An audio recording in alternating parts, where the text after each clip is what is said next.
Am I losing myself? I 42 and my husband 46, the unseen battle to break free from a love that feels more like control, confusion, and silent betrayal. I've been in the process of leaving my marriage. Some days, I feel steady in that decision, like I can finally breathe again. Other days, I sit in the quiet and second-guess everything. I loop back over every memory, every conversation, every argument, and I start to wonder if I made it all up. If I exaggerated. If I was unfair. If maybe I just gave up too easily. I keep asking myself, what even was this? It didn't look like the abuse I went through before. Not the same shape, not the same words, not the same bruises. But it didn't feel like love anymore either. My husband could be so generous. The kind of man other people admired. He brought me coffee every single morning, and everyone said how lucky I was. He paid all the bills. He took care of the grocery shopping without complaint. He handled logistics before I even thought of them, vacation bookings, car maintenance, school paperwork. I told myself over and over again, this is what a good partner does. He's showing me love. But then there were the words that came after. He told me I couldn't make coffee properly. That I didn't know how to shop for groceries the right way. That I was bad with money and didn't understand how to handle adult responsibilities. When I tried to contribute, he'd take over and tell me I was making things harder for him. It twisted me up inside. I couldn't figure out if he was helping me or controlling me. He tracked my car. He said it was to keep me safe, to know where I was in case something happened. But when I missed a turn or made a wrong drive, he'd mock me later about it, laugh and shake his head like I was a child who couldn't be trusted on my own. He installed cameras all over the house. At first, I told myself it was normal. Plenty of people have security cameras now. But he never locked the doors. Never set the alarm. And when I said it made me feel unsafe to sleep with doors open, he rolled his eyes and told me I was paranoid. That I watched too many crime shows. That I needed to relax. And all the while, his eyes were always on me. Over my shoulder when I texted. Glancing at my screen if I picked up my phone. If I angled my phone away or stepped out of the room to call a friend, he'd ask me what I was hiding. I told myself it wasn't surveillance. But deep down, it didn't feel like trust either. There were no locks in our house that truly worked for me. If I tried to get privacy, to bathe, to use the toilet, to change, he'd walk right in. If I asked him not to, if I locked the bathroom door, he called me controlling. Said I was rejecting him. Said I was hurting his feelings. It made me hesitate every time. I'd stand with my hand on the lock, wondering if I was making a big deal out of nothing. If it was selfish to want a moment to myself. Arguments scared me. I don't know if people on the outside could tell how much. He didn't hit me, but he yelled. Slammed doors, so hard the walls shook. Punched walls or countertops, his fists landing with dull thuds that echoed in my chest. When he drove angry, he sped too fast, weaving through traffic even when the kids were in the back seat. My body would lock up, every muscle tense, but I didn't dare tell him to slow down. It would only make him angrier. Other times he'd go silent. Shut down completely, like I wasn't in the room. No eye contact, no words. Just cold emptiness. And just when I thought I couldn't take it anymore, he'd swing back into sweetness. Bring me coffee. Offer to do errands. Act like nothing had happened. I was constantly off balance. Always guessing. I never knew which version of him would walk through the door. There were so many nights I moved into the guest room. Not to punish him. Not to make a statement. I just didn't know what else to do. When we argued, I froze. My brain went offline. I couldn't think clearly, couldn't string words together. My nervous system would just shut down like a circuit breaker flipping off. I have PTSD. I know what that freeze feels like. I knew it in my last marriage, the 18 years I spent in survival mode. And here it was again. Different skin, same pattern. Whenever I couldn't remember every detail of a fight perfectly, he'd use it against me. Told me I was lying. That I was twisting things. That I always forgot the parts where I hurt him. When I got quiet, too scared or too numb to speak, he told me I was dismissive. That I was stonewalling him. That I didn't care. But I wasn't trying to hurt him. I was just trying to feel safe. To buy myself a minute to breathe. I told myself for a long time that maybe this was just how marriage worked. That maybe I was too broken from my past to understand what a normal relationship looked like. I clung to the good parts. The coffee, the errands, the vacations planned, the nights when he held me and stroked my hair. But slowly, something in me started to wake up. I started to wonder why love felt so exhausting. Why I was always on alert in my own home. Why privacy felt like a crime. And why I was questioning my own reality all over again. That's where I am now. Sitting in that quiet middle place between knowing and doubting. Between staying and leaving. In recovery, I've learned how to manage my PTSD better. I've worked hard at it. I've learned how to slow my breath when the panic starts. How to ground myself when my mind spins off. I've learned how to speak up, even when my throat feels tight and my hands shake. I've started setting boundaries. Not big dramatic ones, just small, clear lines to keep myself steady. I don't yell anymore. I don't explode. I don't lash out like I did when I didn't know any better ways to defend myself. Now, I name what's happening. Calmly. Carefully. I try to be precise and fair. But somehow, every time I do, it gets turned around on me. I end up the one apologizing. I end up confused and doubting again. The moment I say, this behavior hurts me, or I need some space to think, suddenly he's the one wounded. He sulks. His shoulders drop, his face clouds over, and the scowl settles in deep. He shuts down. He won't look at me. Won't respond. He tells me I'm taking everything away from him. That I'm withholding. That I'm shutting him out. If I say, I need rest, I feel punished for it. If I step back to get clarity, I'm accused of abandoning him. The cycle spins so fast it makes me dizzy. He always said he loved our kids. And maybe in his own way, he did. But he undermined my parenting constantly. I have ADHD. My kids have their own special needs, too. He treated that like a flaw running through all of us. When I advocated for them, when I stood up for their accommodations, their emotions, their struggles, he said I was enabling them, that I was coddling them, that they were manipulating me. But when I pushed back and defended them from his harshness, he said I was undermining him as a father. The house got heavy, tense, like every word could crack the air in half. The kids fought more. They snapped at each other. They flinched at corrections. They started watching me too closely, as if they'd learned from him to micromanage. I saw it, the way they mirrored the atmosphere they grew up in. Every time I tried to create peace, he blocked it. If I suggested a routine, a strategy, a new approach, he'd argue it down, complain about it, poke holes in it.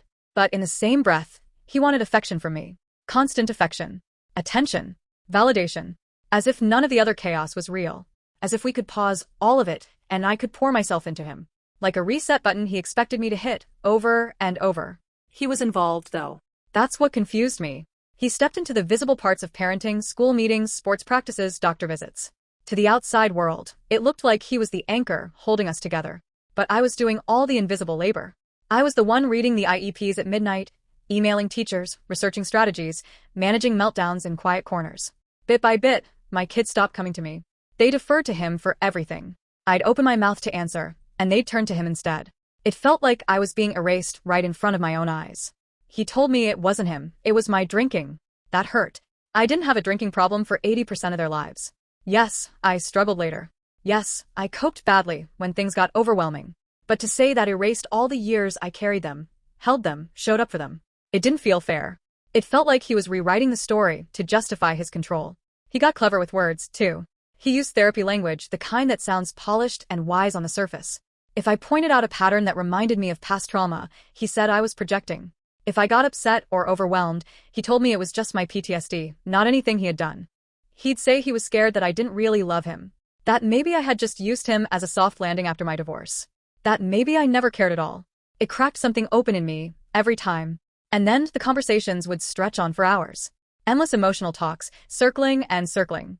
The subject would shift so subtly, I didn't even notice at first. We'd start on one thing, and by the end, I'd have no idea what we were even arguing about. I'd feel lost, foggy, worn thin. When I asked to stop, when I said, I can't do this anymore tonight, I need to sleep, he'd push harder. Lean in closer, talk faster, ask more questions, demand more answers. He wouldn't let it drop. And when I finally snapped, when my voice rose or I broke down crying or I shut the door, he'd collapse. He'd crumble into tears. He'd look confused, desperate, broken. Like I had harmed him.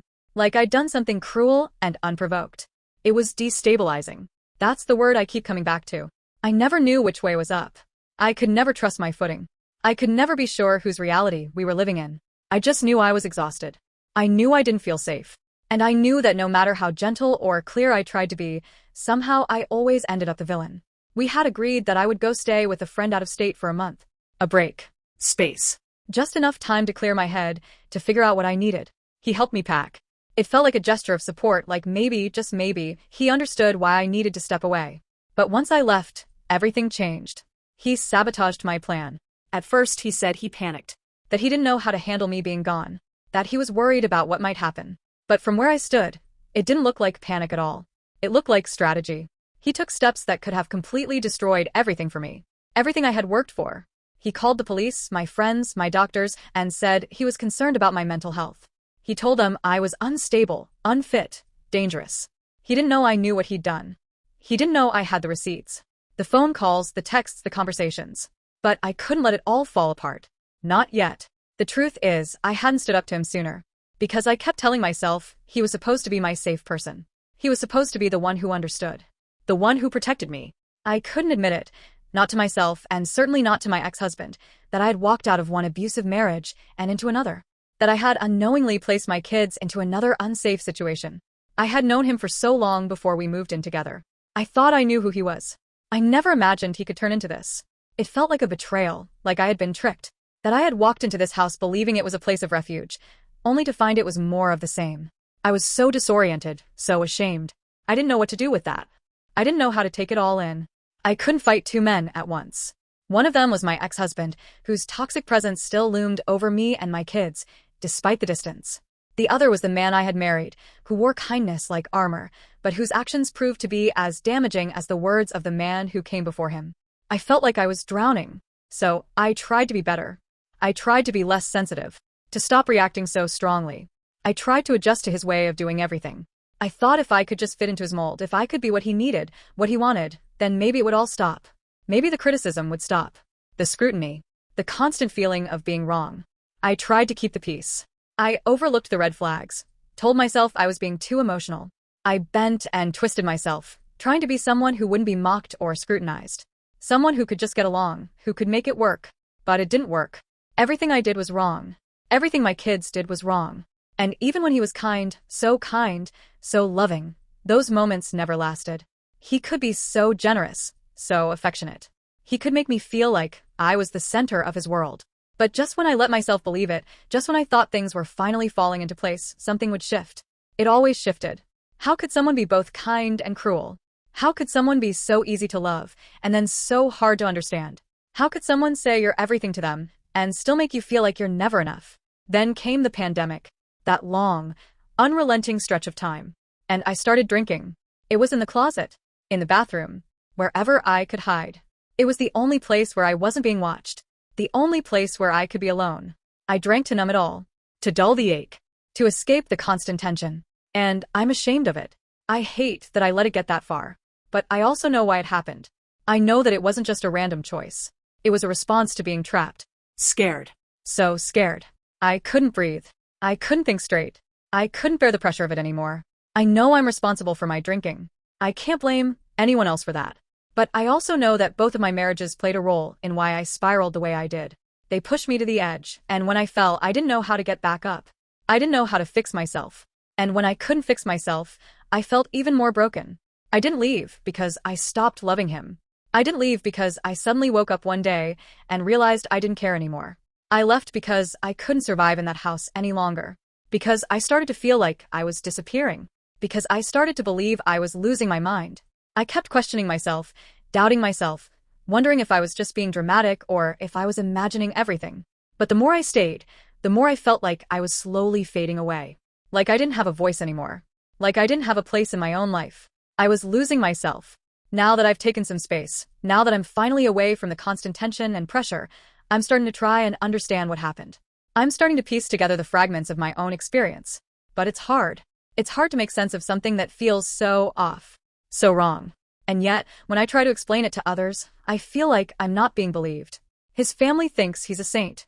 They think he's a hero for sticking by me. They act like I don't exist, or worse, like I'm a gold digger. They believe the version of him he painted, the one where he's the steady rock, the one who held me up when I needed it.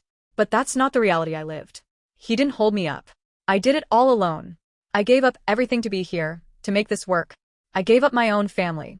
I gave up my sense of self. And now, I don't even have the means to fight back. He makes so much more money than I do. I can't even afford an attorney to help me figure out how to move forward. I feel like I'm standing at the edge of something, a cliff, maybe, and I can't even name what's below me. I don't know if it's freedom or destruction. I don't know if I'm stepping toward a new life or into another trap. This doesn't look like the abuse I've been through before. It doesn't have the sharp, obvious marks of past trauma. But it also doesn't feel like love. It doesn't feel safe. It doesn't feel like something that will help me grow. I don't know what this was, but I know it wasn't right. It wasn't healthy. It wasn't what I thought it would be. I just know that I feel erased. I feel like I've been erased from my own story, from my own life. I feel exhausted. Like I've given all I have and still can't find peace. I feel confused, like I'm not even sure what's real anymore and what's just been spun out of control. I've been trying to fix this for years. I've gone to therapy. We've been in marriage counseling. I've gotten sober. I've begged for peace. I tried every way I knew how to make it work, to make it better, to make it stop feeling like I was being chipped away bit by bit. But nothing ever really changed. It never got better. It got worse. Or at least that's how it feels. I'm not sure if it really did get worse, but it sure feels that way. It feels worse. It feels like death by 1,000 cuts. Little things. Little jabs, little dismissals, little lies, little manipulations. And then it all builds up, and I feel like I can't breathe anymore. If you've experienced anything like this, if any of this sounds familiar, please tell me what you think. Please tell me I'm not crazy for thinking this isn't right. Please tell me I'm not imagining at all, that I'm not just overreacting. Please tell me I'm not alone.